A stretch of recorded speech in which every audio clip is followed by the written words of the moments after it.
సామెతలు 30వ అధ్యాయం మొదటి వచనం నుంచి. దేవోక్తి అనగా యాకే కుమారుడైన ఆగూరు పలికిన మాటలు. ఏంటంటే ఈ మాటలు ఏం మాటలు?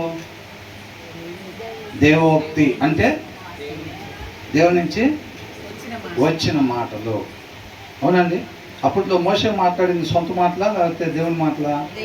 ప్రవక్తలు మాట్లాడిన మొత్తం కూడా దేవుని మాటలు అన్నమాట. దేవుని మాటలు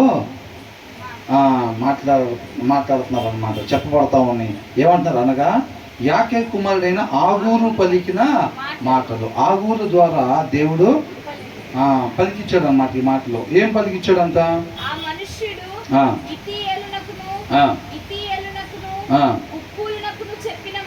ఉక్కాలునకును చెప్పిన మాట అంటే మనకు కూడా అన్నమాట. అర్థమవుతుందండి.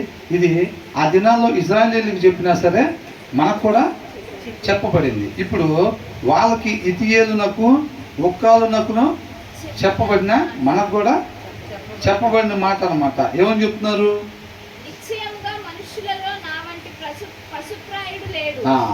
నిశ్చయముగా అంటే ఖచ్చితముగా అంట. ఏంటి? మనుషులలో నా వంటి పశుప్రాయుడు లేడు అని అంటున్నాడు. ఎందుకని అంటున్నాడని ఆ మాట ఒకసారి మనం చూస్తే దాని తర్వాత ఏమంటున్నారు? ఏంటంట?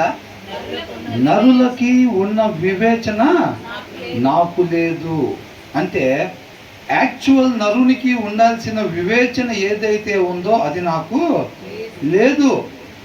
లోక జ్ఞానం కాదండి, లోక వివేకము కాదు. ఒక నిజమైన మనిషికి ఉండాల్సింది దేవుడి జ్ఞానం, దేవుని వివేకం కలిగి ఉండాలన్నమాట. అలా కలిగి ఉన్న వాళ్ళు నిజమైన మనుషులు. మనం ఎప్పుడు ఏమనుకుంటాం? ఒక మనిషి హృదయం అనే బొమ్మ గీస్తే ఎలా గీయాలంట? వాక్యము కలిగిన హృదయాన్ని ఎప్పుడైతే గీస్తారో అది మనిషికి ఉండాల్సిన హృదయం, ఖచ్చితమైన హృదయం బొమ్మ అన్నమాట, కరెక్ట్ బొమ్మ. అవునా? లోపల వాక్యం లేకుండా ఉట్టి హృదయం బొమ్మ గీసారు అనుకోండి, అది కరెక్ట్ హృదయం బొమ్మేనా? కాదు. లోపల వాక్యం ఉంటేనే ఆ హృదయం కరెక్ట్ అన్నమాట. అంటే మనిషి హృదయం ఉండాల్సింది దేవుని వాక్యంతోనే ఉండాలన్నమాట. దేవుని వాక్యము లేకుండా ఉండే హృదయం అది కరెక్ట్గా ఉన్న హృదయం కాదు. అది అంటున్నాడు. అందుకనే ఇక్కడ ఏం లేదంటున్నాడు? మనుషులలో నా వంటి పశుప్రాయం లేదు, నరులకున్న వివేచన నాకు లేదు అని అంటున్నాడు. అంటే జనరల్గా ఒక మంచి మనిషి అంటే ఒక మనిషిగా జీవించే అతనికి దేవుని జ్ఞానము, దేవుని వివేకము ఉండాలి. వాక్యం చదువున వాళ్ళకి ఏముంటుంది? లోక జ్ఞానం ఉండిద్ది అనమాట. వాడు మోసం చేసే లోపలే మనం మోసం చేస్తాం. అదే తెలివిగా ఉండరా? వాడు ఎమ్మడి తిరుగుతావు ఏమాత్రం వాడు చూడు ఎట్లా సంపాదించుకుంటున్నాడు. ఎట్లా సంపాదిస్తున్నాడు? 10 మందిని మోసం చేసి సంపాదిస్తున్నాడు. వాడు చూడు ఎట్లా ఉంటున్నాడు. నువ్వున్నావు ఎందుకు? అసలు ఏం సంపాదించలేకపోతున్నావు. వాడు సహవాసం పడతావులే కానీ వాళ్ళ సంపాదించలేకపోతున్నావు. అంటే ఆయనకి ఏముంది? ఏ జ్ఞానం ఉంది? లోక జ్ఞానం ఉందన్నమాట. అర్థమవుతుందండి. లోకంలో చలామణి అయ్యేది అది. తెలివితేటలు కలిగి ఉండాలిరా. 4 డబ్బులు సంపాదించుకున్నవాడు ఇక్కడ పెద్ద మనిషి, వాళ్ళకే గౌరవం, డబ్బును బట్టి గౌరవం. పెద్ద కారు వేసుకుని వచ్చామనుకోండి, రండి పెద్దలు కింద కూర్చోండి అంటామా? ఏమంటాం? ఉన్న వాటిలో మంచి కూర్చి తీసుకొచ్చి ఇక్కడ ఏంది అంటాం. ఎందుకని? ఆయన హృదయం ఎట్లా ఉందో మనం లోకం చూడదు. అది వచ్చిన వాహనం చూసిద్ది, ఆయన వేసుకొచ్చిన వస్త్రాలు చూసిద్ది, ఆయన పెట్టుకున్న నగలు చూసిద్ది అన్నమాట. అప్పుడే ఫస్ట్ టైం వచ్చారు అనుకోండి చర్చికి, ఫస్ట్ టైం వచ్చినా ఏం చేస్తారు? వీళ్ళెవరో లెనిన్ క్లాత్ వేసుకొచ్చారు, ఆమె చూస్తేనేమో చైన్లు ఉంగరాలు పెట్టుకొచ్చి, ఏం చూస్తే పెద్ద ఉంగరాలు చైన్ వేసుకుని వచ్చాడు, వీళ్ళెవరో మొత్తానికి పెద్దోళ్ళే, ఫస్ట్ టైం మన చర్చికి వచ్చినట్టున్నారని చెప్పి బాగా చూసుకోవాలి. వీళ్ళు ఎప్పుడు వస్తారు? పెద్ద కానుకలు ఇస్తారు ఇక ముందు రోజుల్లో అని చెప్పి పాత వాళ్ళని కూడా కొద్దిగా వెనక్కి జరగండి, ఆ చైన్ తీసుకొచ్చి ఇక్కడ ఏందనంటాం. ఎందుకని అంటే లోకం ఏం చూసిద్ది? లోకం హృదయం చూడదు. ఏం చూసిద్ది? అట్లా చూస్తారనమాట. అందుకనే ఈ లోకం చూసేది ఏంటంటే లోక జ్ఞానం చూసిద్ది, లోక తెలివి చూసిద్ది, లోకంలో విలువైనట్టు చూసుకొని విలువ ఇచ్చిద్ది అనమాట.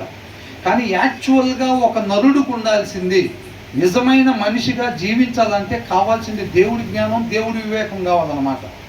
వాళ్ళకు నిజంగా ఒక మనిషిలా జీవించే లోకానికి ఎట్లా కనబడతారు చెప్పండి? ఒక కరెక్ట్ మనిషి అంటే వాక్యం కలిగిన హృదయం, దేవుడి జ్ఞానం, దేవుని వివేకం కలిగిన వ్యక్తి లోకానికి ఎలా కనపడతాడు? అది అవునా? వెర్రివాళ్ళలాగా ఉంటాడు అనమాట. నిజంగానే ఏదన్నా పంచాల్సి వచ్చినప్పుడు అబ్రహాం లాగా నీకేది కావాలో తీసుకో, మిగతాది నేను తీసుకున్నా. ఈడు పంచమని ఈడి చేతికి ఇచ్చే అవకాశం అసలు ఫస్ట్ ఈడు సెలెక్ట్ చేసుకోకుండా ఈడు పంచి రెండిట్లు ఏది కావాలో తీసుకుని వాడిని ఈడికి ఈయన పెట్టాలి ఏడైనా అని అంటే వాళ్ళ దృష్టిలో మనం ఎదురులాగా కనపడతాం. వాక్యం ఏం చెప్తుంది? అవునా? అవతల వాళ్ళు నీకంటే నీ పొరుగు యోగ్యులుగా ఫస్ట్ నిన్ను పంచమని ఇచ్చినప్పుడు ఆ రెండు నువ్వు సమానం చేసి ఏది కావాలో అవతలనే కోరుకోమని చెప్పాలి ఫస్ట్. అవునా? వాక్యం అది చెప్పిద్ది. ఒక మనిషి ఉండాల్సిన విధానం అది అనమాట. కాకపోతే లోకం ఏం చెప్పిద్ది? నీకు తెలివితేటలు లేదు, ఏం లేదు. వాళ్ళ అబ్బాయి పుట్టుకోగానే మోపిల్లాడు పుట్టేలే కానీ వాడికి తెలివితేటలు లేవు, ఏం లేవు. వాడిని ఏదన్నా పంచరాన్ని ఇచ్చాడంటే పంచవతలోడికి ఏది కావాలో కోరుకో అంటాడు ఫస్ట్. వాళ్ళ అబ్బాయి అట్టంటాడు అని అంటాడు. ఒక మనిషి ఉండాల్సిన రీతిగా ఉన్నప్పుడు ఈ లోకానికి ఎరువులా కనపడతారు అనమాట. అర్థమవుతుందండి? అంటే ఒక మనిషికి జెన్యున్గా ఏముండాలి, ఏ జ్ఞానం ఉండాలంట? మనిషిగా జీవించాలి అని అంటే దేవుని జ్ఞానమే ఉండాలన్నమాట. గుడి గోడలలో లేడు దేవుడు, అట్లాగా మనిషిగా బ్రతకాలంటే తనను తాను తగ్గించుకోవాలి అంటారా?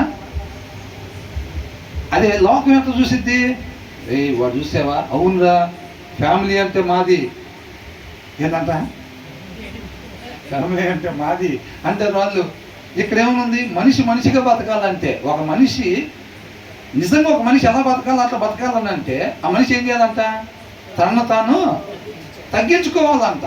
అది మనిషిగా నిజంగా మనిషిలాగా బతకాలంటే మనం తగ్గించుకునేవాడిగా ఉండాలి. అర్థమవుతుందండి? ఇంకొక రకంగా కూడా రాయొచ్చు దాన్ని. ఎట్లా? మనిషిగా బ్రతకాలంటే తనను ఉపేక్షించుకోవాలని చెప్పి అట్లా కూడా రాయొచ్చు. అవునా కదా? మనల్ని జీరో చేసుకుంటేనే ఆయన మనల్ని మనిషిగా ఉండేటట్టుగా చేస్తాడు. కానీ లోకం ఏమనిద్ది? మనం అట్లా తగ్గించుకొని ఎక్కడైనా సరే ఎక్కడన్నా లైన్లో తోసుకొని ముందెళ్ళాలని అంటారు. అది లోపల అట్లా పోగలిగినాడు వాడికి తెలియగలవాడు, వాడిలో జ్ఞానం కలిగినాడు. చూసావా? 10 మందిని నెట్టేసాడు కదా, ముందు వచ్చిన వాడు నెట్ట వెళ్ళిపోయాడు. అట్టంటోడు మా అబ్బాయి అయితే బ్రహ్మాండం ఉందిరా, ఇది రా అని అనుకుంటారు. ఎవరన్నా నెట్టుకుంటుంటే బ్రదర్ మీరు ఏదన్నా పర్వాలేదు అని ఆ వచ్చిన వాళ్ళంతా ఇటు నుంచి నెట్టే వాళ్ళని వాళ్ళు పంపించి వెనకాల నుంచున్నాడు అనుకోండి, ఎవరా వీడు, ఎవరబ్బాయి అని అంటాడు. అంటే ఎవరోళ్ళలాగా ఉన్నాడు, ఎవరబ్బాయి అని అంటారు. కానీ వాక్యం ఏం చెప్తుంది? ఒక మనిషి ఎలా ఉండాలంట? ఒకసారి ఏసన్న గారు కూడా బస్సు ఎక్కుతుంటే బస్సులు చాయంగా అందరూ నెట్టుకొని ఉంటేనంట ఆయన పక్కన నిలబడి అందరూ ఎక్కిన తర్వాత ఎక్కాడంట. అక్కడ చెనక్కాయలు అమ్ముకునే వచ్చి బాబు నువ్వు క్రైస్తవుడు అని అడిగిందంట. ఆ ప్రవర్తన బట్టి. ఎందుకనంటే ప్రవర్తన బట్టి ఆమెకు అర్థమైపోయింది. అంటే అంతమందిలో ఆయన ఒక మనిషి ఇట్లా ఉండాల్సింది అని అనిపించింది ఆమెకి. అర్థమవుతుందండి? కానీ లోకానికి మాత్రం వేరేలాగా ఉంటారు. అందుకనే బంగళాలు ఉన్నాయి, కార్లు ఉన్నాయి, బంగారం ఉంది, పలుకుబడి ఉంది, పదవులు ఉన్నాయి అని అంటే అయ్యంతా దేవుడి జ్ఞానం, దేవుడి వివేకం లేకపోతేనంట ఎట్లాంటి వాళ్ళతో సమానం అంట? నిశ్చయముగా మనుషులలో నా వంటి పశుప్రాయుడు లేడు. నీకు బంగ్లాలు ఉండొచ్చు, కార్లు ఉండొచ్చు, బంగారం ఉండొచ్చు, హోదా ఉండొచ్చు, నీకు ఏదైనా ఉండొచ్చు కాక దేవుడి వివేకం, దేవుడి జ్ఞానం లేకపోతే ఎవరంట? మనిషి పశుతో సమానం. పశుప్రాయుడు అంటే ఏంటి? పశుప్రాయుడు అని అంటే కొమ్ములను తోక ఏమి ఉండదండి, హృదయంలో వాక్యం ఉండదు అంతే. అర్థమవుతుందండి? ఒక మనిషిగా పుట్టి హృదయంలో వాక్యము లేకుండా స్వాభావికంగా ఉండే మూఢత్వాన్ని బట్టి నడుచుకోవటమే పశుప్రాయం అంటున్నారు. ఏంటంటే నన్ను పట్టుకొని అదే పశువా అంటే నన్ను పట్టుకొని పశువు అంట. నీ సంగతి తెలిస్తే ఇక్కడ ఉండరు, లారీలో జనాన్ని దింపుతానంట. ఏంటంట? లారీలో జనాన్ని దింపుతాడంట. హృదయంలో వాక్యం లేకపోతే పశుప్రాయుడితో సమానం రాసుండగా. అవునా? అది స్వాభావికంగా ఉండే మూఢత్వాన్ని బట్టి నడిపిద్దా మనిషిని. దాన్ని బట్టి నడుచుకునేవాడు పశువుతో సమానం. ఒక మనిషి ఏం తెలుసుకోవాలి, ఏ జ్ఞానం కలిగి ఉండాలి, ఎవరితో సహవాసం ఉండాలి అనేది నీకు తెలియదు. మనిషిగా పుట్టి ఆల్రెడీ మనిషిగా జీవించేస్తున్నావు నువ్వు. అంటే మనిషిగా పుట్టి మనిషిగా జీవించకుండా పశుప్రాయులాగా జీవిస్తున్నావు అని అంటున్నాడు అనమాట. అర్థమవుతుందండి? అందుకని ఏమంటున్నాడు, నిశ్చయముగా మనుషులలో నా వంటి పశుప్రాయుడు లేడు. నరులకున్న నరులకి అసలు ఒక మనిషిగా పుట్టిన వాడికి ఉండాల్సిన వివేచన నాకు లేదు అని అంటున్నాడు. ఎందుకని అట్లా అంటున్నాడు? ఆయన మోసం చేయలేకపోతున్నాడా? అది కాదు, దేవుడి వివేచన ఆయనకి లేదు అంటున్నాడు. అది మనిషికి ఉండాల్సింది దేవుడి వివేకం, దేవుడి జ్ఞానం. తర్వాత ఏమంటున్నారు,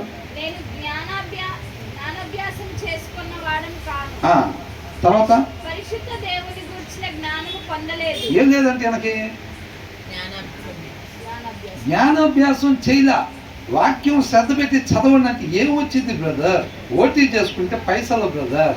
మీకు తెలియదు, మీకు ఏళ్ళు లేవు కదా సరిగ్గా. పైసలు పైసలు బ్రదర్. వాసన చూసారా ఎప్పుడైనా డబ్బులది? ఒకసారి చూడండి తెలిసింది. ఓటీని చేసుకుంటే పైసలు వస్తాయి బ్రదర్. వాక్యం చదివితే ఏమొచ్చింది బ్రదర్? దేవుడి జ్ఞానం అంటున్నారు, అది వచ్చింది.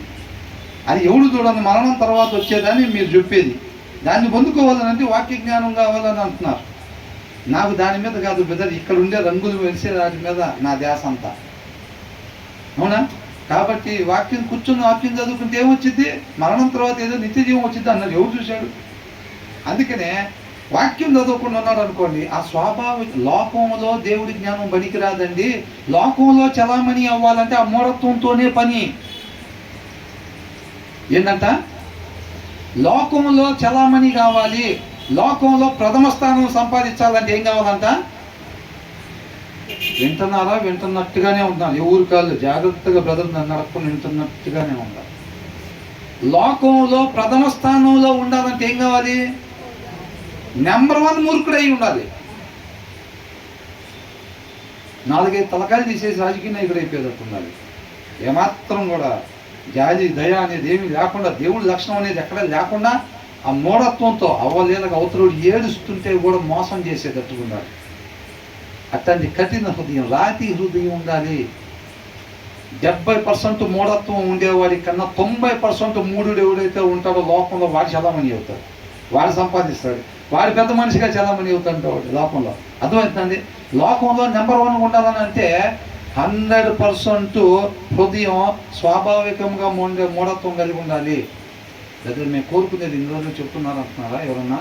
దయచేసి అట్లా అనుకోబాకని వాక్యం అట్లా చెప్పట్లేదు. అర్థమవుతుందండి? లోకంలో నెంబర్ 1 ఉండాలంటే హృదయంలో వాక్యం ఉండకూడదు. హృదయంలో వాక్యం ఉంది, నేను లోకంలో నెంబర్ 1 ఉండాలంటే వాడిని మోసం చేసేటప్పుడు అది పాపం అనిపించింది, అది ఏడుస్తుంటే. ఎందుకు? అది ఆయనలో గుణ లక్షణం. జాలి అనేది వాళ్ళు ఏడుస్తుంటే నీకు జాలి పడుతుందంటే ఆయన గుణ లక్షణం ఉందన్నమాట. అని ఎప్పుడో వాక్యం చదివావు ఎక్కడో.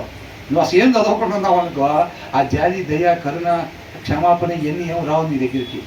అవతరుడు ఏడుస్తున్నాయి మాత్రం జాలి పడకుండా వాడిని మోసం చేయటానికి ఉండిద్ది. అర్థమవుతుందండి? అలా ఉండిద్ది అనమాట. కాబట్టి ఈయన ఏం నేర్చుకోలేదంట, నేను జ్ఞానాభ్యాసము చేసుకున్నవాడును కాను. ఇప్పుడు ఇక్కడ వాక్యం చదివితే జ్ఞానం వచ్చింది, దేవుడి జ్ఞానం మీరు అన్నట్టుగా నేను ఏమీ చదవలేదు అని అంటున్నాడు. ఎందుకని? తర్వాత I have not learned wisdom అని అంటున్నాడు. దేవుడి జ్ఞానం నేను పొందలేదు. ఎందుకంటే నా పశుప్రాయుడు అని అంటున్నాడు. నేను పశువు లాంటి నేను మనిషిగా ఉండి కూడా నేను అని ఎందుకు అంటున్నాడు? ఒక మనిషిగా పుట్టినోడు ఏ జ్ఞానం పొందుకోవాలంట?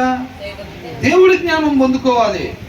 ఆ జ్ఞానంతో జీవించేవాడే నిజమైన మనిషిగా జీవిస్తాడనమాట. కాబట్టి నేను ఆ జ్ఞానం పొందుకోలేదు నేను. తర్వాత ఏమంటున్నాడు? కాదు,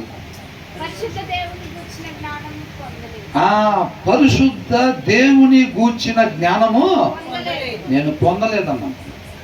అంటే ఒక సృష్టికర్త, ఆయన సృష్టించిన ఆయన గూర్చిన జ్ఞానం ఈయనకు లేదంట. నన్ను ఎవరు సృష్టించారు? ఏంటి? ఒక ఆయన దేవుడు అని ఆయన ఉన్నాడు, మనం సృష్టించాడు. ఎందు నిమిత్తం సృష్టించాడు? అసలు ఇదంతా ఎందుకు ఉంది, ఎందుకు జరుగుతుందన్న ఒక ఆలోచన కూడా లేకుండా ఇక ఏదో పుట్టామా, పుట్టించిన ఆయన ఎవరో కూడా ఇంకా ఆ దిశగా ఆలోచన చేసుకోకుండా ఇక ఈయన మూఢత్వాన్ని బట్టి ఈయనకి ఏదనిపించిందో దాని ప్రకారంగా 4 రోజులు చక్రం తిప్పడం అనమాట. అనిపించింది అలా చేయటం, ఏదో ఒక టార్గెట్ పెట్టుకోవటం, సంపాదించుకోవటం, 4 రోజులు లగ్జరీగా ఎంజాయ్ చేయటం, ఏదో దినాన్ని ముగింపు పడింది కదా, ఇక వెళ్ళిపోతారు అనమాట. అంటే వాళ్ళకి ఏముండదు, అదే రారా చర్చికి వెళ్దాం, లోకస్తుడికి చర్చి మీద ధ్యాస ఉంటుందా? రాదు. వాక్యం చదువుతారా? చదవరు. ఎందుకు? సృష్టికర్త ఒక ఆయన ఉన్నాడు, ఆయన నన్ను ఒక ఉద్దేశంతో నన్ను నిర్మించాడు, నేను ఆ ఉద్దేశం కొరకు జీవించాలి, నేను పీల్చుకునే గాలి ఎక్కడి నుంచి వచ్చింది, లేకపోతే ఇవన్నీ ఇలా ఉన్నాయి అంటే ఏంటనే దిశగా వాళ్ళు ఆలోచన చేయరు అన్నమాట. వాళ్ళు ఆ జ్ఞానం లేని వాళ్ళు ఆలోచన చేయరు. అర్థమవుతుందండి? ఒక మనిషి ఆ జ్ఞానం కలిగే జీవించాలన్నమాట. అది చెప్తున్నాడు ఆయన. ఎందుకో పశుప్రాయుడు అంట, ఏంటి నేనైతే దేవుని బిడ్డని అని మనం అనుకుంటాం. వాక్యం చదవకుండా మనం ఎవరు బిడ్డ అనుకుంటాం? నేనైతే దేవుడు బిడ్డను. ఎవరు చెప్పారంటే నేనే చెప్పుకున్నాను అంటాం. ఏంటంట జాస్తి? నేనైతే దేవుడి బిడ్డని, ఎవరు చెప్పారంటే నేనే చెప్పుకున్నాను అంటాం. అవునా? దేవుడి జ్ఞానం లేకపోతే, దేవుని వివేకము లేకపోతే ఆ మనిషి ఎలాంటోడంట? పశుప్రాయుడు అని అంటున్నాడు. ఆయనంట జ్ఞానాభ్యాసం చేసుకున్నాడు కదంట, పరిశుద్ధ దేవుని గురించిన జ్ఞానము పొందలేదు అని అన్నారు. I have not learned wisdom nor have I knowledge of the holy one. పరిశుద్ధుని గురించిన జ్ఞానం నాకు లేదు. Who has ascended to heaven. ఎవరికి సంబంధించిన జ్ఞానం లేదు? ఎవరైతే ఏదంటే ఏమనుంది? చూసారా? ఆకాశమునకెక్కి మరలా దిగినవాడెవడు, ఆయన కూర్చున్న జ్ఞానం నాకు లేదని అంటున్నాడు. నన్ను పుట్టించిన ఆయన జ్ఞానం నాకు లేదు, ఆయనకి సంబంధించిన ఆలోచన నాకు లేదు అని అంటున్నాడు. అందుకని నేను పశుప్రాయుణ్ణి నేను. అందుకని ఒక మనిషిగా పుట్టి ఒక మనిషి జీవించాల్సిన రీతిగా నేను జీవించటం లేదు. స్వాభావికంగా ఉండే మూఢత్వాన్ని బట్టి నేను నడుచుకుంటున్నాను అని అంటున్నాడు. అర్థమవుతుందండి? కాబట్టి హూ హ్యాస్ అసెండెడ్, ఎవరు కూర్చున్న జ్ఞానం లేదంట? ఎవరైతే ఆకాశంనకు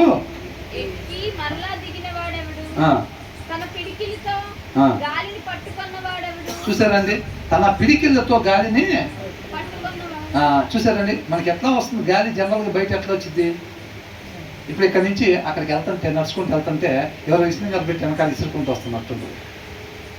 అదే గాలి తలుచుకుంటే మనల్ని అట్లా గాలిలో చెప్పి కొండ మీద కూర్చోబెడితే లేదండి, కారులు లెగిసిపోతూ ఉంటాయి. మీరు టోర్నడోలు గాలి కొద్దిగా చూసారా? ఒక మాదిరిని మించి గాలి వచ్చిందంటే ఇంటి పైకప్పులు ఎగిరిపోతే, కారులు లెగిసి 4-5 పల్టీలు కొట్టి అవతల పడతా ఉంటాయి సుడిగాలిలోకి వచ్చినప్పుడు. అర్థమైందండి? దాన్ని ఇంకొద్దిగా పెంచాడు అనుకోండి ఫ్యాను, ఏది చక్కగా ఒకటి మీద అయితే మనిషికి కావాల్సినట్టుగా బ్రతకటానికి కావాల్సినట్టుగా ఉంటుంది. 2 మీద పెట్టినప్పుడు కార్లు ఎగిరిపోవటం, రేకులు ఎగిరిపోవటం జరుగుతాం. ఆయన 3 మీద పెట్టాడు అనుకోండి, మనుషులు ఎగిరిపోతారు.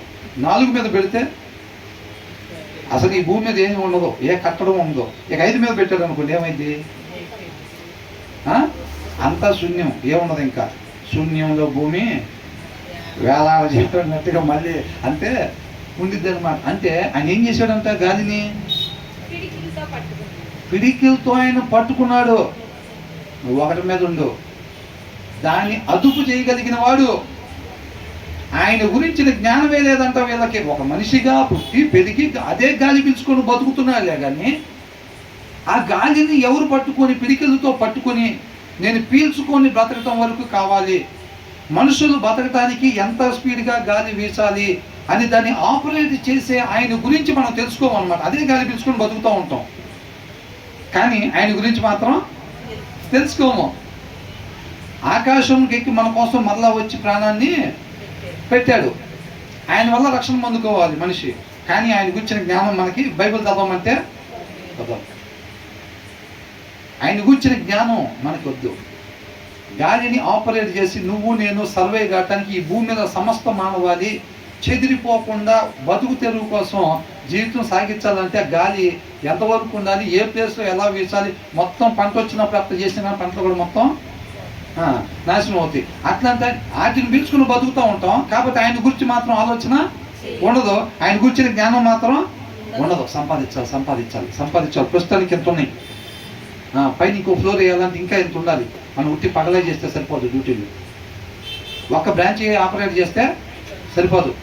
మన టైంలోనే చక్రం తిప్పాలి. మన టైంలోనే పిల్లలకి వేయాల్సిందే 5 ఫ్లోర్ల బిల్డింగ్ అంటే 4-5 బ్రాంచ్లు ఓపెన్ చేయాల్సిందే మనం. ఇదే కల్తీ నూనె షాప్ ఎక్కడ వేయాలి? కానూరులో ఒకటి పెట్టాలి ఒకటి. ఇదే కల్తీ నూనె షాప్ ఆటోనగర్లో ఒకటి పెట్టాలి.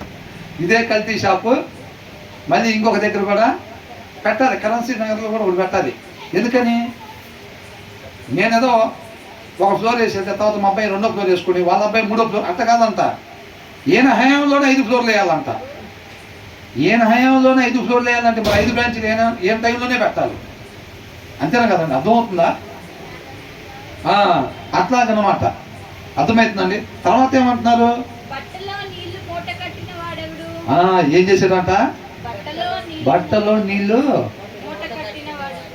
కొద్ది సునామీ వస్తాడంటే అందరూ దానాలు చేయాల్సి వచ్చింది. కొద్దిగా మచిలీపట్నంలో సముద్రం ముందుకు వచ్చిందంటే గవర్నమెంట్తో సహా అందరూ పులిహార పొట్లాలు. మనం కూడా ఇక్కడ మొన్న ఏమైంది? కృష్ణానది కొద్దిగా యువతలకి వచ్చింది. ఎక్కడెక్కడో వచ్చారు పొట్లాలు కట్టుకొని. వచ్చారు లేదండి? బట్టలో నీళ్ళు కొద్దిగా ఆయన అట్లా అన్నారంటే, కొద్దిగా కొంచెం అట్లా అంటేనే మొత్తానికి అసలు బతుకు తెరువు లేకుండా పోయి అందరూ పొట్లాలు పంచాల్సి వచ్చింది.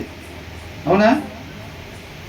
జాయిసి ఆయన ఇంకొద్దిగా అవతలకి అన్నాడు అనుకోండి, ఆ నీళ్ళని మనకేంటి, భూమి ఒక పక్కన నీళ్ళు, మూడు పక్కల నీళ్ళు ఉంటాయి. 3 వంతులు నీళ్ళు. అవునా? ఆ 3 వంతుల నీళ్ళని దేవుడు ఇట్లా అన్నాడు అనుకోండి, ఆ భూమి ఎక్కడ ఉంటుంది? మొత్తం మునిగిపోయి భూమి ఎక్కడ ఉందా అని ఎదుర్కొంటూ ఉంటారు అందరూ. అవునా? ఆ నీళ్లు తాగి బతుకుతాం, ఆ స్నానం చేసి బతుకుతూ ఉంటాం, ఆ నీళ్ళతో బట్టలు ఉతుక్కొని వేసుకుంటూ ఉంటాం. అదే ఆ నీళ్ళని అదుపులో పెట్టింది ఎవరురా? బీచ్ కాడికి వెళ్తాం. ఒక్కసారి కొద్ది బీచ్లోకి అట్లా దిగితే ఇక్కడ దాకా నీళ్ళు వచ్చింది, ఇక్కడ దాకా నీళ్ళు వచ్చే దగ్గరికి వెళ్ళి ఒక్కసారి ఆ నీళ్ళని ఇట్లా చూస్తే కనుసూపున్నారు. నీళ్ళని దెబ్బకు భయం వేసింది ఎవరికైనా. దెబ్బకు భయం వేసి, రే పెద్దలు వచ్చిందంటే ఏం లేదురా, అడ్రస్ లేకుండా వెళ్ళిపోతాం మనం అంటారు. ఏంటంట? కొద్దిగా అలా పెద్దది వచ్చిందంటే అడ్రస్ ఉండదురా ఇక మంది అని అంటారు. అర్థమవుతుందండి? అంటే అలా రాకుండా మన నీళ్ళు బట్టలు ఉతుక్కోవటానికి, తాగటానికి, స్నానాలు చేయటానికి, మనిషి జీవనాన్ని పనికొచ్చేంతగా బట్టలో కట్టిపెట్టింది ఎవరు? అవి మచిలీపట్నం దాకా ఒడ్డు దాకా వచ్చి పోతూ ఉంటాయి. ఎవరు ఆపారా అట్లా? అక్కడ ఎమ్మెల్యే ఆపాడా?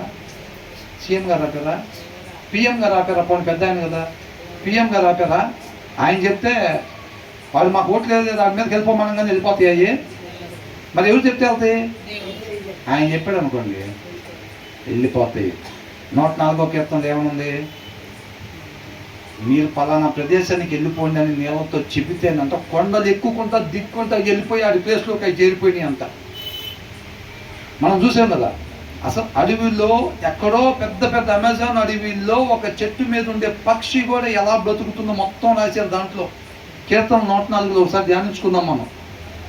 ఆయన ఎక్కడి నుంచి నీళ్ళని, ఆ కొండల సందులోంచి ఆ ప్రవాహం ఎటు వెళ్ళాలి, ఎటు నుంచి ఎటు వెళ్ళాలి, ఎక్కడ డౌన్ ఉండాలి, అవి తాగి అక్కడ జంతువులు ఎట్లా బతకాలి, చెట్లు ఎలా పెరగాలి, ఆ చెట్ల మీద పక్షులు ఎలా బ్రతకాలి, సింహం కూడా ఆకాశం కోసం, ఇది ఆహారం కోసం దేవుడి దగ్గర ఎట్లాగా మొదలు పెట్టుకుని అడిగి తీసుకునిద్దో, అవన్నీ కూడా దాంట్లో ఉన్నాయి.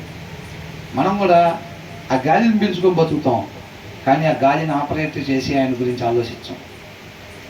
ఆ నీళ్ళను పట్టుకొని తాగి బతుకుతూ ఉంటాం, కానీ ఆ నీళ్ళను ఆపరేట్ చేసి ఆయన, దాన్ని సృష్టించిన ఆయన్ని, వాటిని ఆపరేట్ చేసి అదుపులో పెట్టిన ఆయన గురించి మనం పట్టించుకోం. అలాగెవరైతే ఆ గాలి సృష్టించిన ఆయన గురించి ఆలోచించకుండా దాన్ని ఉపయోగించుకొని బతుకుతూ ఉంటారో వాళ్ళు పశుప్రాయులు అని అంటున్నారు. నిశ్చయముగా మనుషులలో నా వంటి పశుప్రాయులు లేరు. నీళ్ళు తాగుతూ ఉంటాం, కానీ ఆ నీళ్ళను సృష్టించిన ఆయన గురించి ఆలోచించం.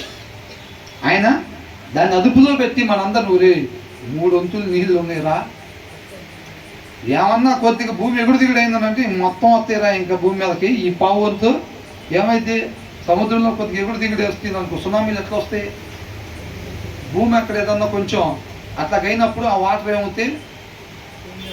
ఇప్పుడు ఒక గ్లాసు గిన్నె లాంటి దాంట్లో ఉందండి, ఇంతవరకు పైదాకా నీళ్ళు పోసాము.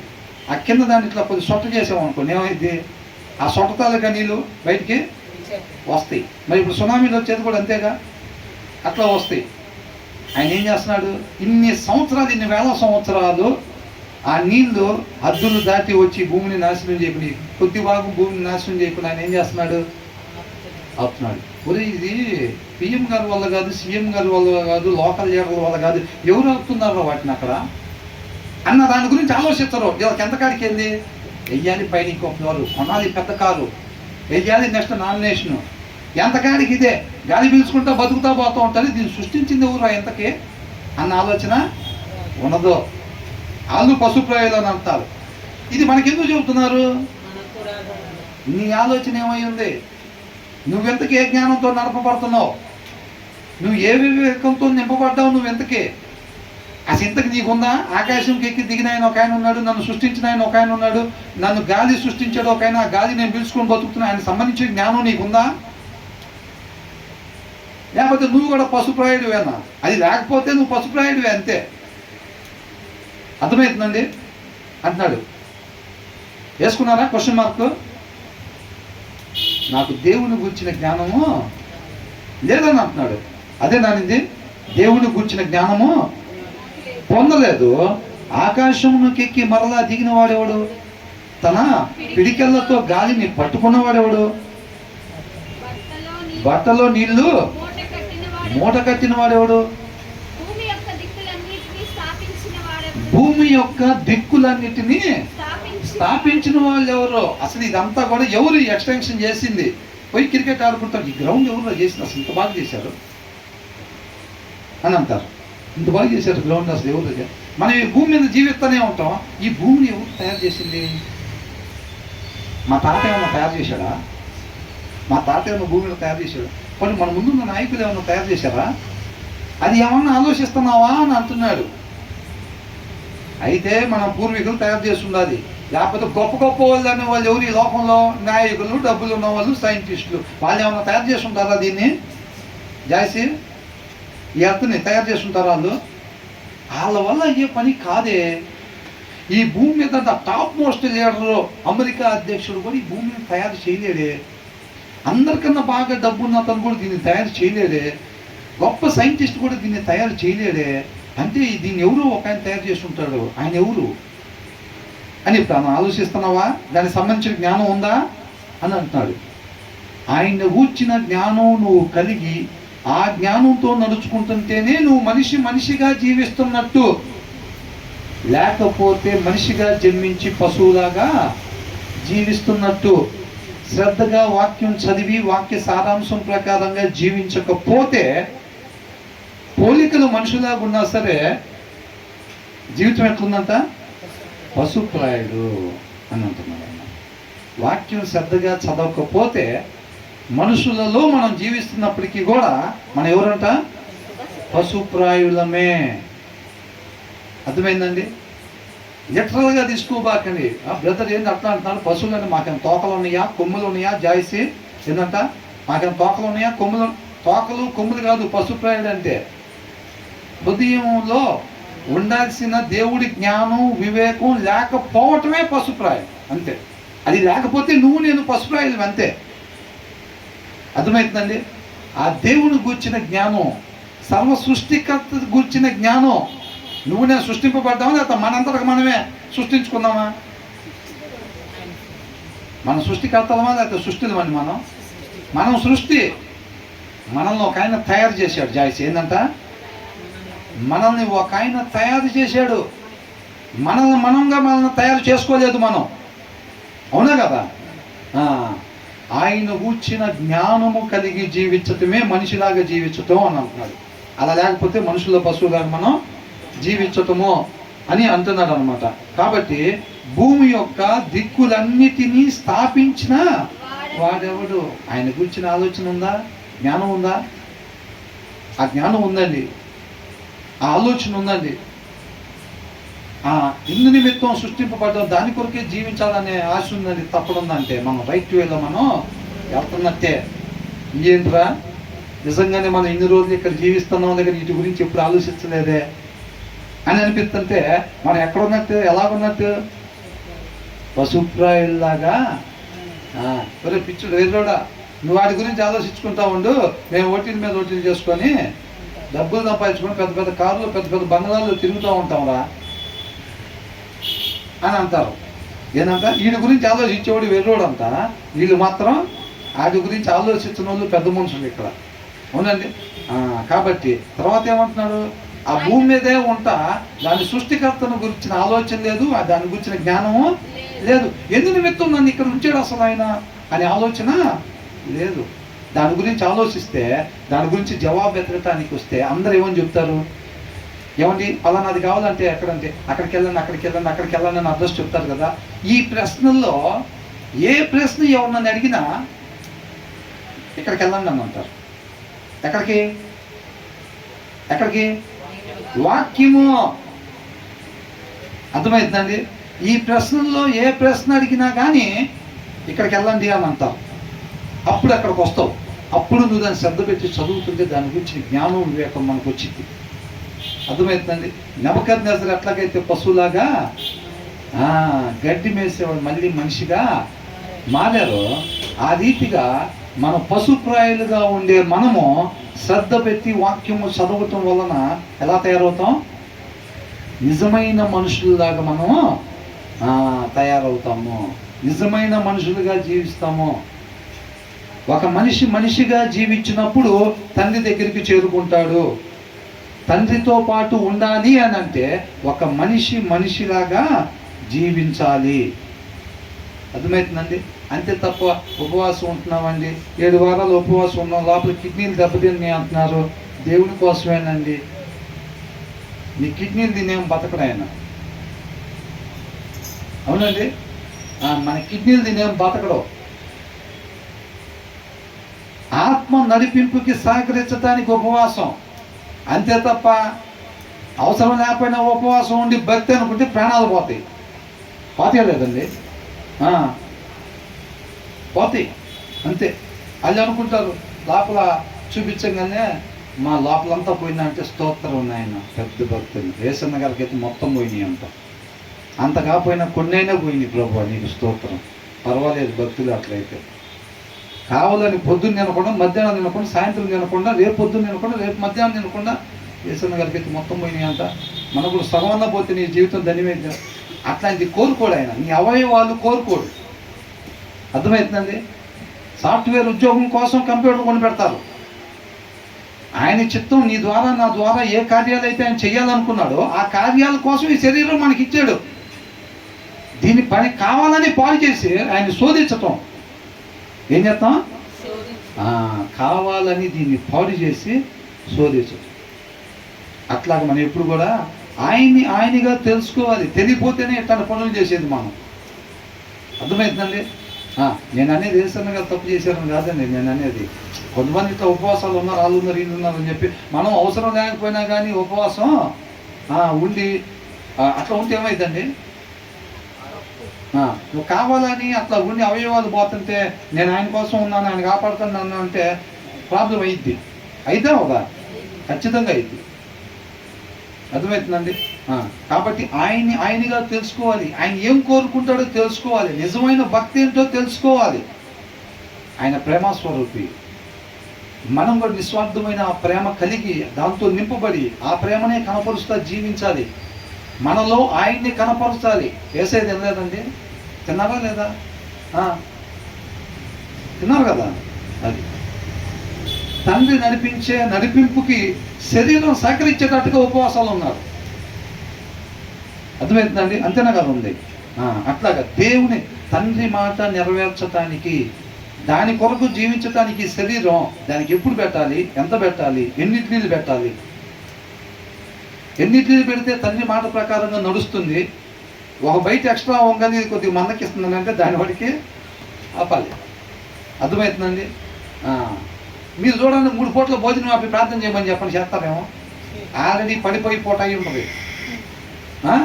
ప్రార్థన చేస్తున్నారేమో అనుకుంటాం. ప్రార్థనగా చేసేది వాళ్ళు ఆల్రెడీ పడిపోయి ఉంటారు. ఇంకో పూట ఆగితే కోమాలో పోతారు వాళ్ళు. వెళ్ళిపోతారు.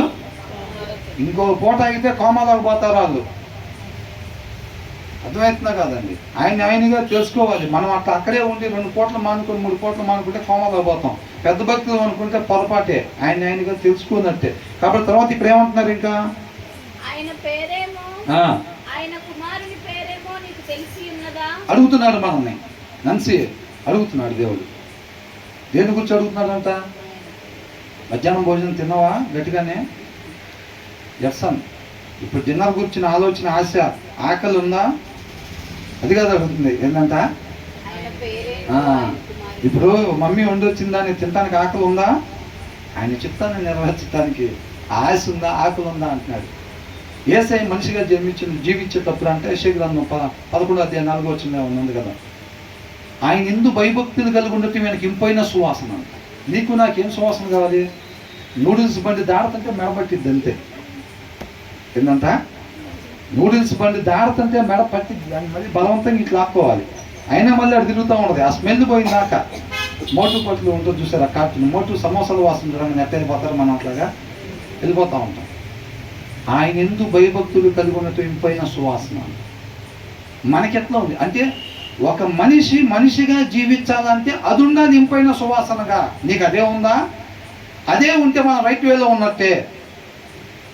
ఈ వాసన మధ్యలో మాకు ఆ వాసన తెలియట్లేదండి అని అంటే పశుప్రాయులుగా జీవిస్తున్నట్టు అడుగుతున్నాడు మనల్ని.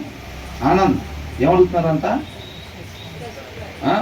ఆయన పేరేమో, ఆయన కుమారుని పేరేమో నీకు తెలిసి ఉన్నదా? తెలుసు బ్రదర్ అంటే ఆయన నాకు తెలుసండి అంటే, ఆయన నేను ఎరిగి ఉన్నాను అని అంటే ఆయన కట్టడలు, ఆయన ఆజ్ఞలు మనం గై కొనాలి. అలా గై కొనే వాళ్ళే ఆయన ఎరిగి ఉన్నానని చెప్పాలంట. వాక్యాన్ని అనుసరించే వాళ్ళు ఆయన ఎరిగి ఉన్నట్టు. అర్థమైందండి? ఏంటంట? ఏసే తెలుసండి. సండే స్కూల్ దగ్గర నుంచి చెప్తున్నాం మేము. మాకు తెలుసు మేము క్రిస్టియన్స్ అండి. ఏసే నువ్వు పేరు ఇంతే కాదు, పలకటం వస్తే కాదు, ఆయన్ని ఎరిగి ఉన్నాను అని ఒకరు చెప్తున్నారని అంటే ఆయన మాట ప్రకారంగా జీవించే వాళ్ళు ఆయన్ని ఎరిగి ఉన్నట్టంట. ఆయన మాట ప్రకారంగా అంటే వాక్య ప్రకారంగా జీవించకపోతే నువ్వు ఆయన్ని ఎరిగి ఉన్నట్టు కాదు. నువ్వు ఆయన పేరు వినుండొచ్చు, ఆయన పేరుతోటి పాటలు పాడి ఉండొచ్చు, ఆయన పేరుతో ప్రార్థన చేసి ఉండొచ్చు మోకాలేసి. నువ్వు ఆయన చెప్పింది చెయ్యకపోతుంటే నువ్వు ఆయన్ని ఎరిగి ఉన్నట్టు కాదు. అదేందండి కొత్త బాధ చేస్తారు మీరు మళ్ళీ. ఏంది మాకేంది వెళ్ళిపోవటం ఏంది? బై బర్త్ క్రిస్టియన్ అయితే మా తండ్రి అబ్రహాం అయితే, మీ తండ్రి అబ్రహాం అయితే అబ్రహాం క్రియలు మీలో ఉండే అంటున్నారు. మాకైనా బాగా తెలుసండి. వేసే కావాలంటే రేపు వచ్చిన చూడండి, రేపు వచ్చినప్పుడు చూడండి నన్ను పేరు పెట్టి పిలుస్తాడు అంట. పేరు పెట్టి పిలుస్తాడు కరెక్టే. ఎటుపోవటానికి పిలుస్తున్నాడు, అది చూసుకో ముందు. అందరిని పిలుస్తాడు ఆయన. అందరిని పిలిచి కొంతమంది ఇటుపోమంటాడు, కొంతమందిని అటుపోమంటాడు. ఎటుపోమని పిలుస్తున్నాడు, అది చూసుకో ముందు. అవునా కదండి? కాబట్టి అది మనం పేరు పలికి పేరు విని మాకు తెలుసు అనుకుంటే మాత్రం అయినట్టు కాదు. మనం ఎవరైతే అనుసరిస్తున్నామో అప్పుడే మనం యేసేనే ఎరిగి ఉన్నట్టు అనమాట. కాబట్టి ఆయన పేరేమో, ఆయన కుమారుని పేరేమో నీకు తెలిసి ఉన్నదా అని అంటున్నాడు. మన హృదయంలో ఆ ప్రశ్నని వేసుకోవాలన్నమాట. అర్థమవుతుందండి? తర్వాత ఏమంటున్నారు? Every word of God proves true అంటున్నారు. వాక్య సారాంశము సత్యం అన్నమాట.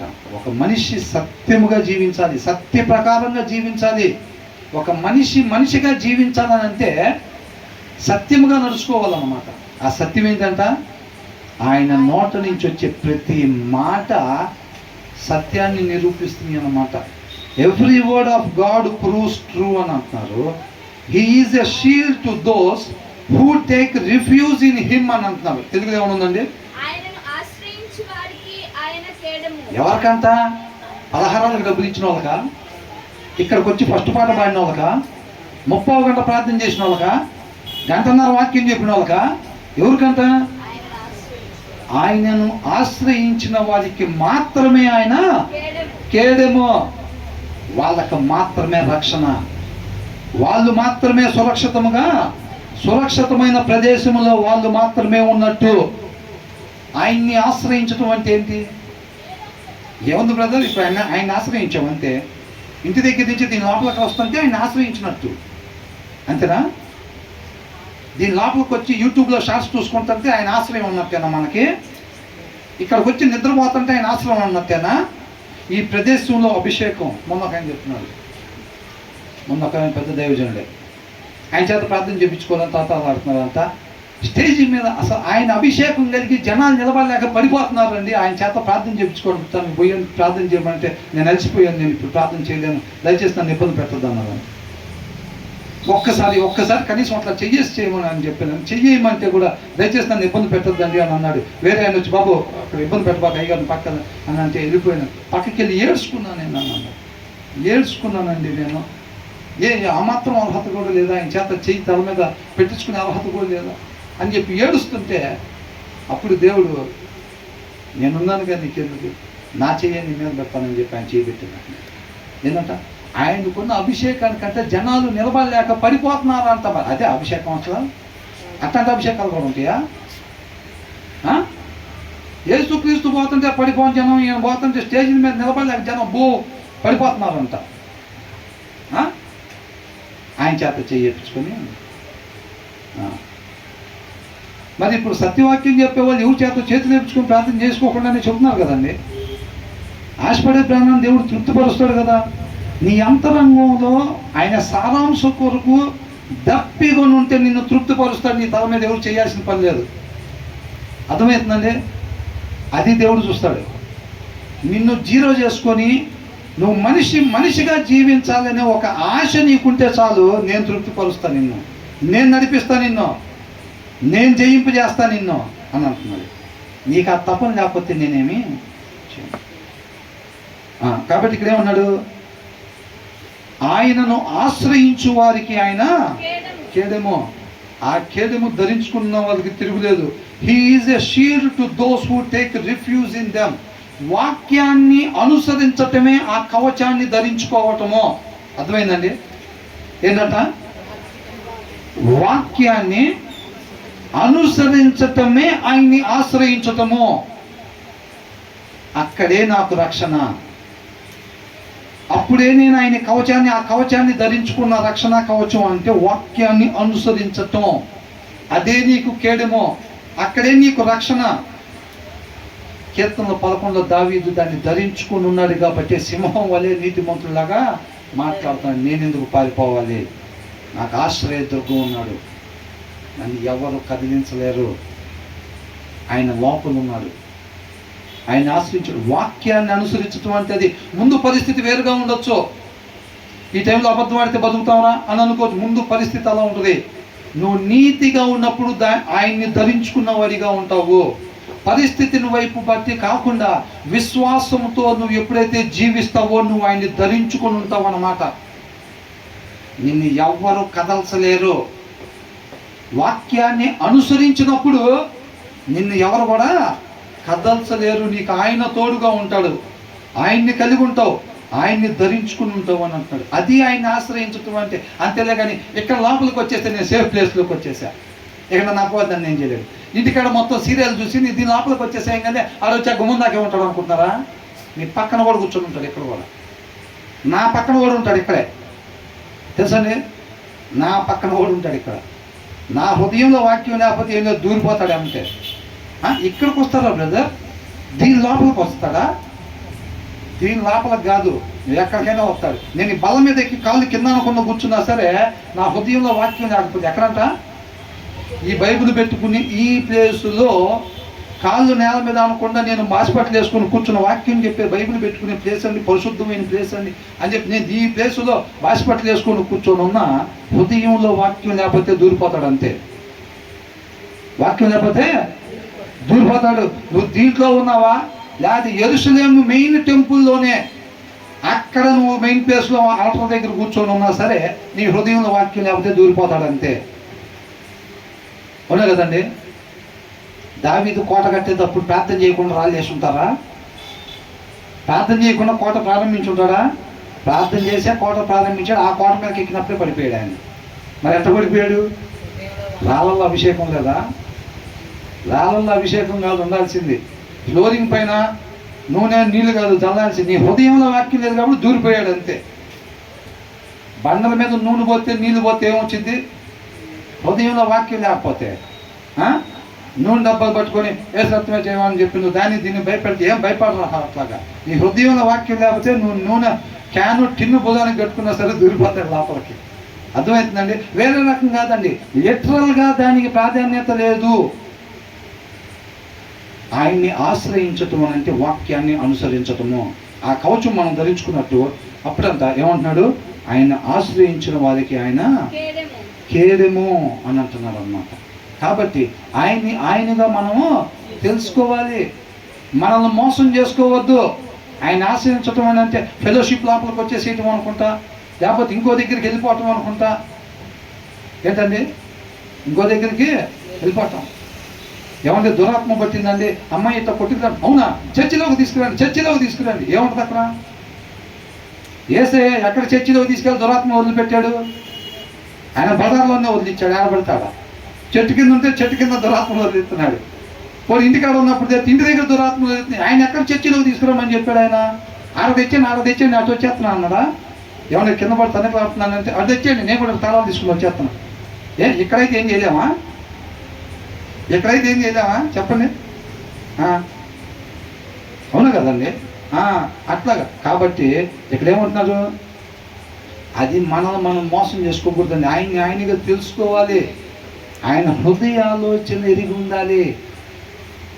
అవునా? ప్రెగ్నెన్సీ టైంలో అయ్యో పాదాలు, ఫస్ట్ పిల్ల అదిగో పాదాలు వచ్చు, తిరుగుతున్నాడు లోపల, తిరుగుతాడు, అదే కాలుతో అంటాడు. తర్వాత వాక్యం చదివిపోతే ఏం చేస్తాడు? ఏ కాలు అయితే చూసావో వాడు ఆ కాలుతోనే తంతాడు నిన్ను. బయటకు పోయి నీకు సార్లు మీరు సంపాదించింది మొత్తం నా పేరు రాశారు. ఒక తనుదంతాడు పోయి బయటపడి ఎదురుగాచాడు పోయి దగ్గరలో నాశనంలో చేస్తారు. వాక్యం చదివిపోతే, వాక్యం చదివించారనుకో తల్లిదండ్రులు ఎలా చూసుకోవాలో అలాగా మా అమ్మ మా నాన్న అని అంటాడు. అర్థమవుతుందండి? వాళ్ళు నేను ఇలా చూసుకోవాలి, అలా చూసుకోవాలి, అట్లాగా అనుకుంటారు. వాళ్ళు మనలాగా ఐరన్ షర్ట్లను స్ప్రేలు కొట్టుకొని ఉడ్లాండ్ షూస్ వేసుకొని ఉంటారా? వృద్ధులు ఎలాగుంటారు? అవునా కదా? వాళ్ళు నడుపుతానికి ఓపిక ఉండదు. అక్కడ పోయి సింక్ దగ్గర బ్రష్ చేసుకుని రావటానికి ఓపిక ఉండదు. వాళ్ళు అంతే ఉంటారు. ఆ వయసులో వచ్చినప్పుడు నువ్వు కూడా అంతే ఉంటావు. ఇవాళ వేస్తున్నావులే మొత్తం, కానీ ఆ వయసు వచ్చినప్పుడు నువ్వు కూడా అంతే. అవునా? ఎక్కడ వేస్తారు వాళ్ళకి మంచం? బాత్రూమ్ దగ్గర. ఎక్కడ వేస్తారు? బాత్రూమ్ దగ్గర వేస్తారు. ఎందుకంటే వాళ్ళకి లేట్ అయితే లేనిపోయింది ఇల్లంతా కడగాల్సి వచ్చింది కాబట్టి బాత్రూమ్ దగ్గర అయితే ఇబ్బంది లేకుండా బాత్రూంలోకి వెళ్ళిపోతారు. పెద్ద వయసు వస్తే రేపు నీకు అక్కడ ఏం నమ్మకం అంటారు, అక్కడ ఏంటంటారు, ఆ మంచం ఎత్తి పెట్టండి అంటారు. ఎందుకు? తర్వాత ఇలా కావాలి కాబట్టి. అది ఎందుకంట తర్వాత వీళ్ళకి ఇది దగ్గరకు పోకుండా ఆపరేట్ చేస్తారు. తర్వాత ఇల్లే ఉండేది అక్కడ. కాబట్టి మనం జాగ్రత్తగా చూసుకోవాలి, ఆయన ఆశ్రయించుకోవాలి కనుక ఆయన కేడెము అని అంట. అంతేలే కానీ మనం ఆ పాటలు పడితే ప్రార్థన చేస్తే అట్లా ఇట్లా కాదండి. ఆయన ఆశ్రయించడం, ఆ వాక్యాన్ని అనుసరించడంలో చూడండి ఎంత ఉందో. ఆయన్ని ఆశ్రయించడం అంటే దాన్ని అనుసరిస్తేనే వాళ్ళకే ఆయన కేడెమో. నీకు సరి చేసుకోవటానికి వాక్యం అనే అర్థంలో ఇక్కడ ఏదైతే సరి చేసుకోమని చూపిస్తున్నారో, నీకు ఆ సరి చేసుకునే ఉద్దేశం ఉంటే నీకు నేను కేడెంగా ఉంటా. ఈనిపోదామని వచ్చావా? వస్తే పుణ్యం వచ్చిందని వచ్చావా? పిల్లలకు సంబంధాలు అవుతాయని వచ్చావా? ప్రమోషన్ల కోసం వచ్చావా? నువ్వు అట్లా వస్తే నేను నీకు కేడెముగా ఉండను. అయ్యా 100 సార్లు చెప్పాగా నీ పేరు, 3 పాటలు పాడాక నువ్వు 30 అన్నా పాడు, 1000 సార్లు అని చెప్పు నా పేరు. నీకు సరి చేసుకోవటం ఇష్టం లేదు కదా? కీర్తన మనం ధ్యానించుకునేటప్పుడు యూత్ మీటింగ్ దగ్గర మీరు నా పేరు ఎందుకు ఎత్తుతున్నారు? నా ఆవరణలోకి మిమ్మల్ని రమ్మన్నవాడేవాడు? మీకు సరి చేసుకోవటం అసహ్యం కదా అన్నాడు దేవుడు. సరి చేసుకునే వాళ్ళకి నేను తోడుకుంటా, కేడెముగా ఉంటా. మీకు సరి చేసుకోవటం అసహ్యం కదా, మరి నాతో మీకేంటి పని? నేను సరి చేసేవాడిని. నేను ఒక మనిషిగా జీవింపజేసేవాడిని. అలా ఆలోచన ఉండేవాడు నా దగ్గరికి వస్తాడు. చదువు నేర్చుకునేవాడు బడికి పోతాడండి. ఆ ఆలోచన లేనివాడు బడికాడ ఏం పని? అవునా కదండి? చాలాసేపు అయింది అనుకోండి, ఇప్పుడే చెప్తున్నా. కాబట్టి ఈ ఒక్క మాట మనం చదువుకొని ముగించాల్సిందే అండి. 6వది 5వ వచనంలో ఒక మాట ఏంటంట? మొదటి మాట ఐదోది, దేవుని మాటలన్నీ పుటము పెట్టబడిన పుటము పెట్టబడినవే. నువ్వేం అక్కడికి మిగతాది పెట్టాల్సిన పని ఏం లేదు అక్కడ. ఏంటంట, ఏదో కొత్తగా ఉంది మనం కొన్ని పెడితే పోయితే దాంట్లో, అంటే నువ్వేమి పెడతానికి లేదు అంతే. అత్తకి ఏదైనా ప్లాన్ చేస్తే ఏమైందంట, ఆరో దాంట్లో ఏమంటున్నారు, అది కంప్లీట్ అనమాట. వర్డ్స్ వాక్య సారాంశం సత్యం కంప్లీట్ అంతే. కాదు, నువ్వు దానికి ఏమి కలపటానికి వీలు లేదు, తీసేయటానికి వీలు లేదు. ఎందుకని తీసేయటానికి వీలు లేదు? 5వ వచనంలో ఏమనుంది, దేవుడు మాటలన్నీ అని ఉంది. నువ్వు కొన్ని ఎంత తీసేస్తావు, కొన్ని ఎంత కలుపుతావు? కలుపుతావా, తీసేస్తావా? నువ్వు కలిపేది లేదు, తీసేది లేదు. అయ్యో, ఒక మనిషిగా ఉండాలంటే కావాల్సినవి. కాబట్టి నువ్వు దాన్ని ధ్యానించుకొని దాని ప్రకారంగా ఉండాలంతే. కాబట్టి ఏమంటున్నాడు, ఆయన మాటలతో ఏమీ చేర్చకము. మరేంటి, గద్దించకపోతే ఏం చేస్తాడు? ఆయన మనం ప్రేమించాడు కదా, ప్రేమించాడు కాబట్టి గద్దిస్తాడు అంతే. అవునా? ఒకసారి గద్దించాడు అనుకో, ఆటోమేటిక్ ఏమైంది, మనం ఈసారి తప్పు సరి చేసుకుంటాం. తప్పు సరి చేసుకోవటానికి చూస్తూ ఉంటాం. కాబట్టి ఆయన మాటలతో ఏమీ చేర్చకము, ఆయన నిన్ను గద్దించమేమో. చూసారండి ఏమైంది, దానికి ఏదన్నా కలపచ్చా? కలపకూడదు. కానీ మనకేమన్నా కలిపేమనుకోండి, అది అబద్ధం అని తేలిపోయిందా లేదా? అది వాక్య సారాంశంతో కంపేర్ చేసినప్పుడు, వాక్యంతో కంపేర్ చేసినప్పుడు ఈ యాడ్ చేసింది విడిగానే ఉంటుంది, అతకత దానికి అసలు. అప్పుడు ఏమైంది, దేవుని ఆత్మ నడిపింపు ద్వారా చెప్పేవాళ్ళు ఎవరైతే ఉంటారో వాళ్ళు స్ట్రైట్ లైన్ వాక్య సారాంశాన్ని కరెక్ట్గా బోధిస్తారో, దాంతో పాటు దీన్ని చూసినప్పుడు ఇది ఆల్రెడీ ఇది తేడా, ఇది దొంగ నోటు అని తేలిపోయిందా లేదా? తేలిపోయిద్ది అన్నమాట. అర్థమైంది. He rebuke you and you be found a liar. అబద్ధికుడిగా తేల్తావు.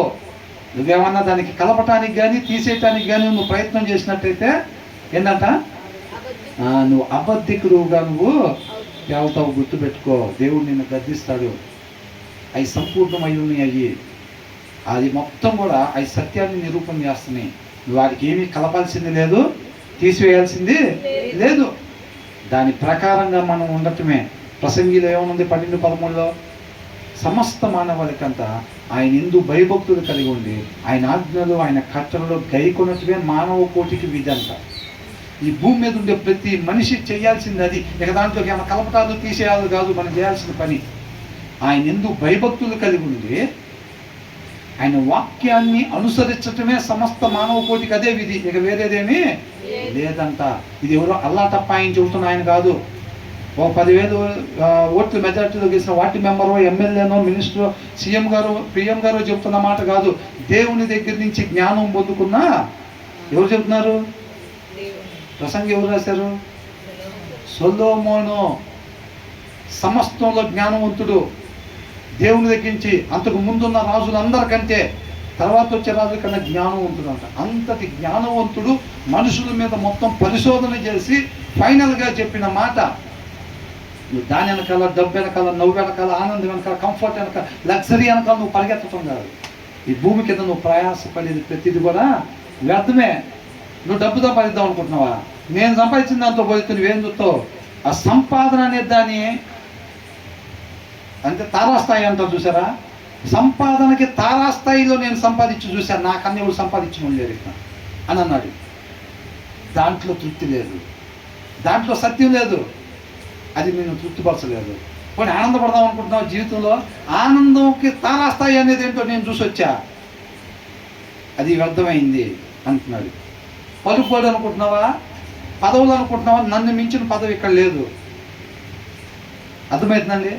నేను ఫోన్ చేస్తే ఏ రాజు అయినా సరే పని జరిగిపోయింది. ఇప్పుడు పలానా పక్క స్టేట్లో ముఖ్యమంత్రి ఫ్రెండ్ అనుకోండి, స్టేట్ కూడా ఆ స్టేట్ కూడా మంది, నేను ఫోన్ చేస్తే ఏది కావాలో పని జరిగింది అంటారా లేదా? సొలొమోను ఏం చేశాడు? 1000 మందిని చేసుకున్నాడంట. అవునా? 300 మంది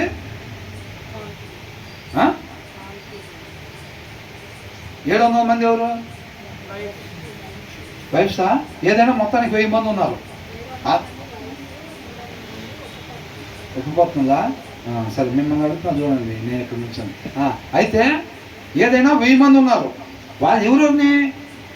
ఇప్పుడు దీంతో యుద్ధం జరిగేది అయితే ఇటు పక్కన ఉండే దేశంతో, లేదా అటుపక్కన ఉండే దేశంతో, అటుపక్కన ఉండే దేశంతో, అటుపక్కన ఉండే దేశంతో, లేకపోతే ఆ దేశం అవుతుంది ఉండే దేశంతో మనకి యుద్ధం జరిగింది. లేకపోతే దీని వెనకాల ఈయన ఏం చేశాడంటే వాళ్ళందరూ కూతుర్ని వివాహం చేసుకున్నాడు. ఆయన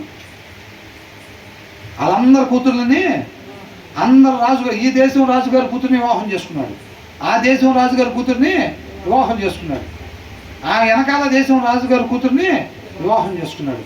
అప్పుడు వాళ్ళందరికీ ఏమవుతాడు? అల్లుడు అవుతాడు. అల్లుడి మీద పోతాడు యుద్ధానికి. అట్లా ఈయన రాజ్యంలో సమాధానం వచ్చింది ఈయన టైంలో. అర్థమైందండి? అంతకుముందు అట్లా లేదు కాబట్టి వాళ్ళు ఏం చేసేవాళ్ళు? యుద్ధాలు చేసి ఈయన ఎట్లాగా సమాధానం తెచ్చాడంటే వాళ్ళందరూ కూతుర్ని వివాహం చేసుకోవటం వల్ల అల్లుడు అయ్యాడు కాబట్టి వాళ్ళు ఎవరి యుద్ధాలకి రాకుండా చుట్టూ సమాధానం ఏర్పరచుకొని ఈయనకు కావాల్సిన కోటలు కట్టుకున్నాడు, ఈయనకు కావాల్సిన ఆస్తి సంపాదించుకున్నాడు, ఈయనకు కావాల్సిన ఆనందం అనుభవించాడు. మొత్తం చూసి నాయన అదంతా వ్యర్థంరా, మీరేం చూస్తారా? మహా అయితే 3 బంగాళాలు కొంటావు, నేను అన్లిమిటెడ్ బంగాళాలు కట్టించారా బాబు అని అంటున్నాడు. వెలగట్టలేని విలువ పెట్టిన బంగాళాలు కట్టించా, అవి కాదు మనిషికి దాన్ని తృప్తి తీసుకురాలి, అది ఇది సార్ తర్వాత దేవుని చిత్రం అయితే ధ్యానించుకుంటాం కాబట్టి ఇప్పుడు. కాబట్టి ఆయన ఏమంటున్నాడు? ఆయన మాటలతో ఏమి చేర్చకమో ఆయన నిన్ను గద్దించలేమో, అప్పుడు నీవు అబద్ధికుడు అవుతావు. చూసారండి ఈ మాటలు ఎవరు అండి? అన్నీ అధ్యాయంలో మొదటి మాట ఏంటంట? దేవోక్తి అని రాస్తుంది. దేవుని దగ్గర నుంచి వచ్చే మాటలో అర్థమవుతుందండి. మన సృష్టికర్తను గూర్చిన జ్ఞానం ఉన్నదా? ఆయన గూర్చిన ఆలోచన ఉన్నదా? నువ్వు దేనివల్ల అయితే గాలి పీల్చుకుని బతుకుతున్నావు, నీళ్ళు దాకా బతుకుతున్నావు, లేకపోతే ఇటన్నిటికి చూస్తున్నావు కదా. ఇప్పుడు అదే వ్యవసాయం జరగాలన్నా నీళ్ళు కావాల్సిందే, కావాలేదండి. నువ్వు దేని వలన బతుకుతున్నావో వాటిని సృష్టించిన ఆయన సృష్టికర్త కూర్చిన ఆలోచన ఉన్నదా నీకు? అట్లా లేకపోతే గనక నువ్వు కూడా పశుప్రాయుడివే. ఒక మనిషికి ఉండాల్సిన విమోచన నీకు నాకు లేనట్టే అని అంటున్నాడు. అర్థమవుతుందండి? కాబట్టి మనం ఎలా జీవిస్తున్నామో చూడండి. ఒక మనిషిగా జీవించాలంటే దేవుని వాక్యం వల్ల మాత్రమే సాధ్యం, ఆయన జ్ఞాన వివేకాల వల్ల మాత్రమే సాధ్యం తప్ప ఈ లోకంలో దేనిని బట్టి కూడా దేవుని చిత్తాన్ని మనము నెరవేర్చలేము. దాన్ని గ్రహించుకోవాలి. ప్రభా నీ తలం నాకు ఏ తలాంతి ఇచ్చావో తెలియపరచిన తర్వాత ఏం చేస్తావు? పిల్లలు ఇవుగా ఇచ్చిన తర్వాత మోకాలు అయిపోతే మాట్లాడు వాళ్ళు తెస్తారు మొత్తం నాశనం. అర్థమవుతుందండి? మనకు తలాంతి తెలియపరచు తలాంతును తెలియపరుస్తారు. నువ్వు మళ్ళీ ఆయన ఆశ్రయించలేదు అనుకో, దాన్ని బట్టి వస్తాయి నీకు 2 కొమ్ములు. బ్రదర్ బాగా చెప్పారు బ్రదర్ వాక్యం, సిస్టర్ బాగా పాడారు బ్రదర్, బాగా పాడారు సిస్టర్, బ్రదర్ బాగా పెట్టారు కాన్వాయ్ ఇందాక అంటే నేను ఫస్ట్ నుంచి అంతే అనుకుంటాం. ఏమైంది? ఆ తలాంతును బట్టి కొమ్ములు వస్తాయి మనకి. అర్థమవుతుందండి? ఆ తలాంతుని బట్టి కొమ్ములు వస్తాయి. కాబట్టి మనం ఏం చేయాలంట? మనిషిగా బతకాలంటే తను తాను తగ్గించుకోవాలన్నమాట. ఆయన నడిపింపు ద్వారా, ఆయన ఇచ్చిన గిఫ్ట్, దీని ద్వారా ఈ తలంతు ద్వారా ఏది జరిగినా సమస్త క్రెడిట్ ఎవరికంట? ఆయనకే. వీళ్ళు కుంటోళ్ళని లేపాయన బాగుపడితే వీళ్ళని కొద్దిగా సన్మానిద్దామని వాళ్ళు వస్తుంటే వాళ్ళు ఏమంటున్నారు? మీరెందుకు మా వైపు చూస్తున్నారు, మేమేదో చేసినట్టుగా అంటున్నారు. అక్కడ జనాలు చూసే వాళ్ళకి వీళ్ళే చేసినట్టు కనపడుతుంది, కానీ వీళ్ళకి తెలుసు చేసింది ఎవరు? మీరందరూ సిలువేశారు చూసారా, తిరస్కరించి ఆయన చేసిన కార్యం ఇది అంటారు. మనం కూడా ఎందుకు బ్రదర్ అట్లా పాడారు, అసలు పాట బ్రహ్మాండంగా పాడారే అని అంటే ఎవరు నడిపించింది? అది నేనేదో పాడినట్టు నాకెందుకు చెబుతున్నారు అట్టగా? ఆయన కదా పాడించింది, ఆయన కదా నడిపించింది, ఆయన కదా ప్రార్థన నడిపించింది. బాగా చేశారు బ్రదర్ ప్రార్థన, నేను కాదండి చేసింది, నడిపించిన ఆయనకి చెప్పండి. అవునా? అది వాక్యం బాగా చెప్పారు. ఎవరు చెప్పేది ఎవరు? గురి మారిపోతే చెప్పేది మనమే. గురి కలిగి వెళ్తుంటే మాత్రం బండి ఆయన నడుపుతున్నాడని అర్థం, పాట ఆయన పాడిస్తున్నాడని అర్థం, ప్రార్థన నడిపింపు ఆయన నడుపుతున్నాడని అర్థం అన్నమాట. అర్థమవుతుందండి? అట్లా ఆయన సెలెక్ట్ చేసుకోవటం కూడా గొప్ప ధన్యతే. ఆయన చేత సెలెక్ట్ చేయబడ్డాం. ఆయన ఏమి చూసి సెలెక్ట్ చేయడం? ఆయన కృపను బట్టి సెలెక్ట్ చేస్తాడు. అవునా? దానికి మనం ధన్యులం. అంటే ఆయన కృప ఎవరైతే పొందుకుంటారో వాళ్ళు ధన్యులు అన్నమాట. ఇంత సమయం మీరందరూ ఉన్నందుకు చాలా థ్యాంక్స్ అండి. దేవుడికే మహిమ కలుగుతుంది.